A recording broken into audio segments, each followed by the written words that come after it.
Сэмэцхан хамтдаа эзгээ нэвтрүүлэг маань эхэлж байна. За өнөөдрийн дугаарт бид бүхэн уран нугаралтын ертөнцөөр аялах болно.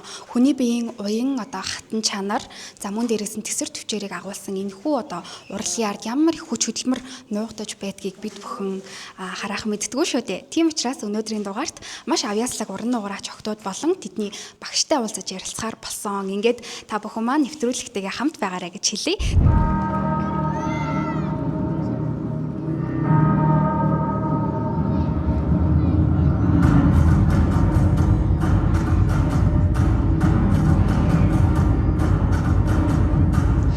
Манай сургалт бол ер нь анх 2010 онд үүсгэн байгуулагдсан. Яг миний хувьд бол одоо нугаралтын багшаар ажиллаад 10 жил болж байна. За ер нь манай студиэс бэлтгэдэн гарсан шавнырын хувьд гэх юм бол маш олон уралдаан тэмцээнд орж исэн. Бүгд найрамдах Хятад ард улсын Ухаан гээд олон улсын Аз иргэлийн тэмцээнээс мөнгөн цом үрдэж исэн. Мөн дээрээс нь Орос улбаны улсын Никулний циркийн тэмцээнээс мөнгөн цом хүртчихсэн. За тэгээд Аз иргэлийн тэмцээнүүдэд оролцож мөнгө хүрэл цомын эзэдүүд болж исэн. Яг энэ байгаа хүүхдүүдийн хувьд гэх юм бол 24 онд анх Орос улбаны улсын Тулаан хотод бас олон улсын циркийн тэмцээнд оролцоод мөнгөн цом авч исэн. Энэ жил Орос улбаны улсын Ижевск хотод болдог олон улсын циркийн тэмцээнээс алтан цом хүртсэн байгаа. Мөн 2027 оны Испани Жирона хотод зохион байгуулагддаг олон улсын циркийн тэмцээнд манай 2 номероор оролцохоор өргөцсөн байгаа. 12 хүний бүрэлдэхүүнтэй хонгийн бүжиг гэдэг үзүүлбэрээр оролцсон. Мөн дээрээс нь одоо энэ дэлхийн цирк Монголд төсөлд тоглож байгаа 6 хүний бүрэлдэхүүнтэй номероор ингээд нийтдээ 2 номероор оролцохоор урилга авсан байгаа.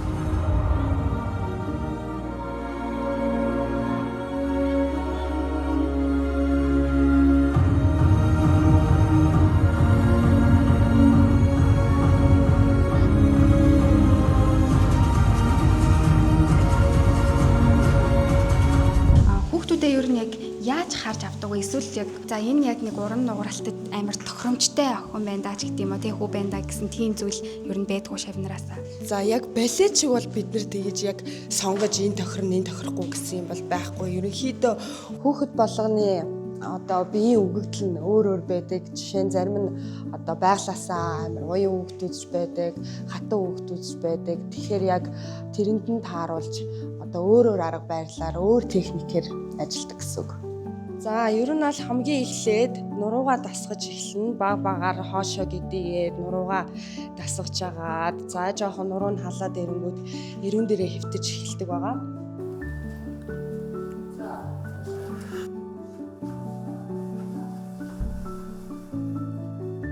За энэ бол бие халаалт, нуруу халаалтын маань нэг хэсэг байгаа. Нуруу халсны дараа мөн дээрээс нь заавал ингэж шахаж өгөх шаардлагатай. Уран нугараач зөвхөн нуруугаа халаахаас гадна бүх биеэ халаах шаардлагатай. Зайлшгүй одоо мөр, тохой, кист, шагаа, хүзүү гээд бүхэл биеэ халаах шаардлагатай байдаг. Бие марсаа халааснаас ямар нэгэн бэртэл гэмтлээс сэргийлнэ гэсэн үг. За тэгээд бие халааж дуусны дараа үндсэн одоо трүкнийхаа бэлтгэл рүү ордог. За трүкнийхаа бэлтгэлийн дараа мэдээж хэрэг одоо хүчний дасгалуудаа хийн. За тэгээд сүүлд нь одоо өвдөг үлмигээ шахах сунгалтын дасгалуудаа хийж дуусгадаг байна. За тэгээд нурууныхаа бас уян хатуугаас шалтгаалаад хатуу хүүхдүүд маань арай нэг удаан тэгээд 30-40 минут зарцуулдаг бол арай нэг уян хүүхдүүд нэг 20-30 минут зарцуулна.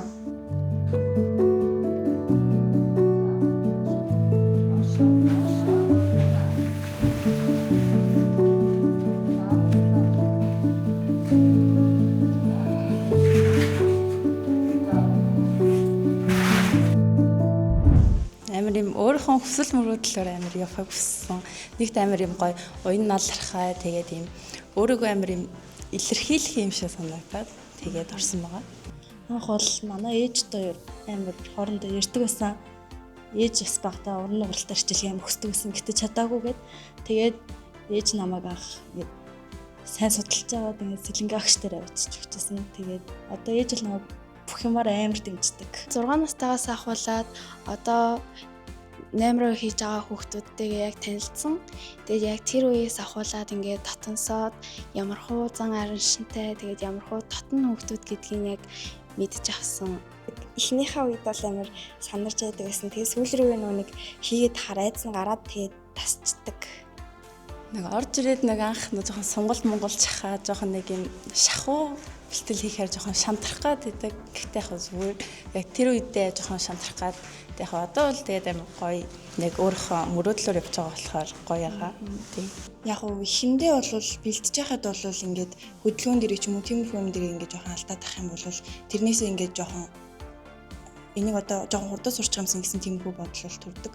Тэгээд удаан ингээд тавтаад ах юм бол ингээд яг өөртөө суулгачдаг болохоор яг тайзан дээр гарахын өмнө бол жоохон сандардаг ч гэсэн гараад бол маш өөртөө ихтэй болж чаддаг. Яг уу энэ 2 өдөр амархаад гээд би жоохон ингээд амардаг ч гэсэн яг 3 дахь өдрөө ингээд бэлтгэлээ хийх гэхэлэр яг уу бүтэн сая өдрийнхөө бодол арай жоохон хүндэрсэн байдаг. Тэгээл 3 дахь өдрийн бэлтгэл босоод өдрүүдийн бодол арай жоохон хэцүү. Тэгээ 4 дахь өдрөөсөө зүгээр буцаад ингээд орчдөг. Формоо ингээд заримдаа алдчихдаг. Тэгээ ингээд маш их хүчний тасгал хийдэг. Тэгээд дээрээ 2 хүн аваад 3 дахь ресто хийдэг. Анх хийж байхад бол ингээд амар хүн цагаастай байсан. Тэгээ 2 багшийнхаа зөвлөгөөг амар сайн дагаад ингээд амар тасгаж аваад ингээд сүлдээ ингээд гарт орцсон. Тэгээ ингээд хийх амар туртай болчдөг. Бид нэр ингээд гарахын өмнө бол ингээд нэгнийгаа ингээд аягүй сайн зоригжуулдаг. Бүр ингээд бүх юм алдахгүй ингээд тэгж ингэж бодохгүй зүгээр ингээд алдсан чамаагүй өөрсдөө ихтэй ингээд алдсан чамаагүй энийгээ цаашаа ингээд гой зоригтой орё гэж бид нар бол энийг гой зоригжуулдаг. Нуурд сураад ингээд гадагшаад төшөө тэмцээн тоглолтонд орох амар гоё идэг. Хүмүүсээс юм алга ташлтайх нь урам аваад амар гоё идэг. Тэгвэл эсэргээрээ бас тийм хэцүү зүйл мэдээж байгаа ах гэж бодож байна. Угаасаа ингээл дотроо ингээл угаасаа би нэг хийгээ сурцсан юм чинь одоо ингээ гараад угаасаа ингээ өөртөө ихтэй хэмэр би ингээд алдахгүй. Тэгээд угаасаа ингээд өөр хийж чаддаг юм хийж байгаа юм чинь би ингээд гоё хийж чадна гэж бодоод гардаг. Багаасаа яг 2 багшигаа харж өссөн болохоор 2 багш гээл болно даа гэж боддог.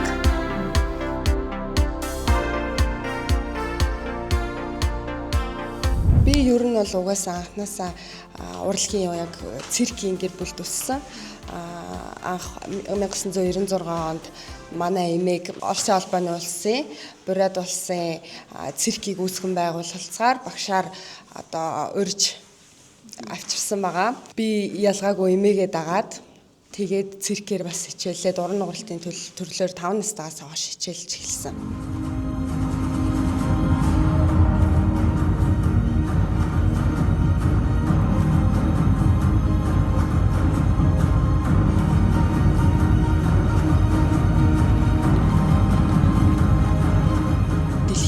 Ерөөсөө нэг ч гүйцэтгэж байгаагүй 2 трүкийг манайх одоо номертой хийж байгаа. Нэг нь болохоор хүзүүн дээрээ доороо нэг хүн дээрээ давхар 2 хүн ингээд аваад зогсож байгаа. Энэ трүкийг бол дэлхийд бас нэг ч одоо хүмүүс өөр орны улсууд бас хийж байгаагүй. Нөгөө трүк нь болохоор ингээд 2 охин маань доороо хөвтөөд хөлн дээрээ давхар 2 ингээд давхар бас барьж байгаа. Дээр нь нэг гар хийж байгаа. За ер нь одоо шавнырынхаа сэтгэл зүйг багш нар нь бас яаж одоо чиглүүлжтэй тайвшруулж явдаг вэ? Одоо жишээ нь маш их сандралтай айгуу тийм эрсдэлтэй бас үзүүлбэрүүдийг манай уран нугачд маань үзүүлдэг штеп. Тэгэхээр миний бодлоор багш нар нь давхар бас сэтгэл зүйчийн ажил хийдэг болов гэж бас бодож байна. Тийм тэглгүй яг уу жүжигчин хүн мэдээж ярих хөшигний ард заавал сандрахгүй байна гэж хизээж байдаггүй. Тийм учраас сэтгэл зүйтэй мэдээж ярих сайн маш ажиллана. Яг юуг хэлдэг вэ гэхээр одоо тайзан дээр гараад өөрийнхөө хийж сурсан чадсан зүйлийг л үзүүлж байгаа болохоос ш чадахгүй юм огт хийлгээгүй учраас жүжигчин хүний хамгийн гол давуу чанар нь бол хөшгөний ард хичнээн сандарсан ч гэсэн тайзан дээр гараад бүх сандралаа мартаад яг хийх ёстой зүйл рүүгээ анхаарал хийхэд яг болдноо л гэсэн. Тэгвэл одоо шавнырынхаа хувьд тийм ээ яг нугарч эхлээд бие болоод сэтгэл зүйн хувьд яг ямар одоо эрэг өөрчлөлтүүд гардаг вэ? Ер нь нүдэн дээр айгу бас өөр болдог байх гэж бодож байна тий. Тийм бие бэлтрийн хувьд бол мэдээж хэрэг төсвөр төвчээр хатуужилтай хүний үг дааж сурдаг болно, цаг барьдаг болно, бие гоё зөв авч явдаг болно. Тийм тэгээ тиймэрхүү давуу тал үзэндээ байна. Тэгээд яг үзүүлбэрээ сурахад хэр их хугацаа охтууд маань зарцуулдаг бол? Ер нь бол нэг номерын бэлтгэхэд бол маш олон жил шаардлагатай. Зөвхөн трүкэ бэлтгэхэд л 5-6 жил дороо иж шаардлагатай. За мөн шинэ номерын тавилт, хөдөлгөөн, бүжиг гээд ер нь бол ойролцоогоор зөвхөн шинэ тавилтан дээр л гэхэд 2-3 жилийн хугацаа ордог. Уран нугаралтын охтууд маань хувьд яг хоолны дэглэм, хооллолтын дээр яг энэ формо барихад яаж та анхаардаг вэ? Айхтар бүр хүчтэй балет шиг тэгж айхтар одоо дайет бол барьдаггүй. Угаасаа нөгөө өдөр болгон бэлтгэл хийдэг. Мэдээж эрэг гэхдээ хоолоо бас зохицуулна. Хүүхдүүд чинь янз бүр штэ. Зарим нь одоо нөгөө тархлах магадлал нь арай өндөр, зарим нь таргалдаг үуч байна. Тийм учраас яг уу газтай ундаа, чихэр жимс, гурлан бүтээгдэхүүн аль болох хэрэглүүлэхгүй байхыг хүсэж байдаг тийм. За дэлхийн цирк Монголд гэдэг төсөлд одоо охтууд маань оролцож байгаа гэсэн. Тэгэхээр дараагийнх нь зорилго, дараагийнх нь одоо ийм төсөл тэмцээнүүд юу байна? Ирээдүйнх нь одоо зорилгууд нь бас төлөвлөөд явж байгаа ах гэж бодож байна. Одоо дэлхийн цирк Монголд төсөл дуусаад 5 сард Орос албаны улсын Москва хотод зохиогддог Идол гэдэг тэмцээнд оролцохоор одоо бэлдэж байна. За манай одоо энэ сургалтын маань хамгийн бяцхан шив байна. Орж ирээд 6 сар болж байгаа гэсэн шүү дээ. Тэгээд өөрийгөө танилцуулаад тэгэхээр. Самин намаа Шинги гэдэг. Би энэ дугуулантай 6 сар хонж. За багшаас нь асуухад шавнар нь орж ирээд яг хэдэн сар хичээллээд айдсаа тавч гэх юм уу хэлдэг вэ? Хүүхэд болгон өөр өөрлөлтөө зарим хүүхдүүд байгалийн өгөгдөл нь угаасаа байглаасаа уян те сонголт нь сайн, зарим нь бас маш хатуу нуруутай, сонголт муутай ирдэг. Ер нь бол яг хугацаа заах юм бол за дор аяж нэг 4-5 сар болно. Хүүхдүүдэд яг шинэхэн орж ирж байгаа шавнартаа нугаралт зааж эхлэхэд бас хэцүү байдаг болоо гэж бодож байна. Бас багш хүнээс тийм нэг чанга те ааш зан гарч иж шавнар нь айгүй мундаг болдог байх гэж бодож байна. Таны хувьд? Тийм мэдээж тэлгүй яг хүүхдүүдийг эрхлүүлээд байж болохгүй. Эрхлүүлээд ах юм бол угаасаа хүүхэд юу сурахгүй мэдээж чанга хатуу байлгаж иж хүүхэд илүү их зүйлийг сурдаг.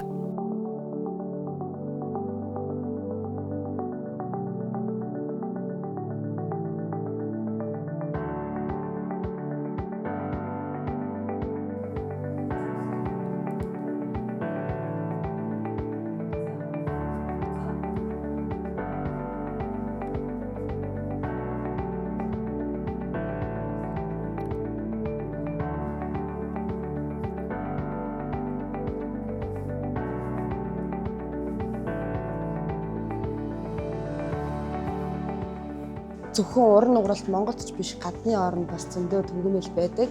Гэхдээ бүх багш нарын заах арга барил техник нь бүгд өөр өөр байдаг.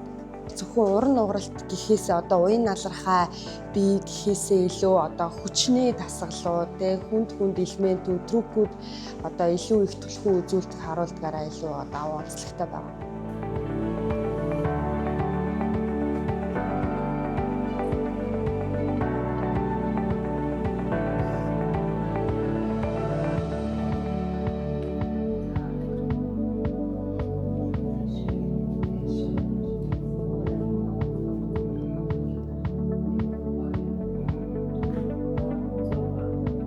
Монгол улсын циркийн жүжигчдээ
Орсын албаны юусан зохиогддог олон улсын цээгшин тэмцээний алтан цомыг эзэн дэлхийн цэг Монгол тоглолтонд их ордоо төлөөлөн оролцож буй Сэлэн багштай циркийн жүжигчид.